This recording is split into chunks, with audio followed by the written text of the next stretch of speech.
இந்தியாவில் டர்மரிக்கை சூப்பர் ஃபுட்னு சொல்கிறோம். நம்ம குக் பண்ண, பாத் பண்ண, ஈவன் மெடிசனாக யூஸ் பண்ணுறோம், ஃபேஸ் பேக்கு கூட யூஸ் பண்ணுறோம். ரீசன்ட் ஸ்டடீஸ் அப்படி சொல்லலை, சூப்பர் பாய்சன்னு சொல்லுது. சென்னையில் பாட்னாவில் அதே மாதிரி கவுஹாத்தியில் கலெக்ட் பண்ண டர்மரிக் சாம்பிள்ஸை இன்வெஸ்டிகேட் பண்ணி பார்த்தப்ப 200% லெட்டும் அதே மாதிரி ஹெவி மெட்டல்ஸும் சேஃப்டி லிமிட்டுக்கு மேலே அதிகமாக இருக்குது. இதில் முக்கியமாக ஒரு கெமிக்கல் இருக்குது. அது என்னன்னு பார்த்துக்கிட்டிங்கன்னா lead chromate. Plastics, ceramic coatings, paint தயாரிக்கிறதுக்கு இதை யூஸ் பண்ணிக்கிட்டு இருக்காங்க. நீங்கள் டெய்லி சாம்பாரில், குழம்புலன்னு யூஸ் பண்ணுற டர்மரிக்கு உங்கள் kidney, liver, heart and even ஸ்கின்னை கூட வந்து பாதிக்குது. ஏன்னா நீங்கள் அப்ளை பண்ணுறதால. சில்ட்ரனுக்கு நம்மளோட 5x அதிகமாக லெட் அப்சார்ப்ஷன் இருக்குது. ஸோ ஏர்லி எக்ஸ்போஷரால் அவங்களுக்கு மென்டல் ஹெல்த் பாதிக்குது. அதே மாதிரி பிரெயின் ஹெல்த்து, ஐக்யூவோட லெவல் ட்ராப் ஆகுது. அதே மாதிரி டெவலப்மெண்டல் டிலேஸ் கூட நடக்குதுங்க.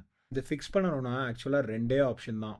ஒன்று, ஆர்கானிக்காக வாங்குங்க, இல்லைனா நீங்களே க்ரோ பண்ணுங்கள்.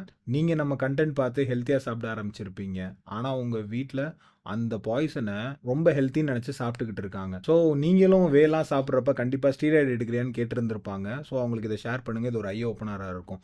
அதே மாதிரி கோல்டுன்னு சொல்லி கமெண்ட் பண்ணுங்க. இதை எப்படி ஃபேக்கா இல்லை ஒரிஜினலான்னு கண்டுபிடிக்கிறது, டெஸ்ட்டோட லிஸ்ட், என்னென்ன பிராண்ட்ஸ்லாம் சேஃப், எடுக்கிறதுக்கு சேஃப்ன்ற எல்லா டீட்டெயில்ஸுமே உங்கள் டிஎம்க்கு நான் சென்ட் பண்ணிடுறேன்.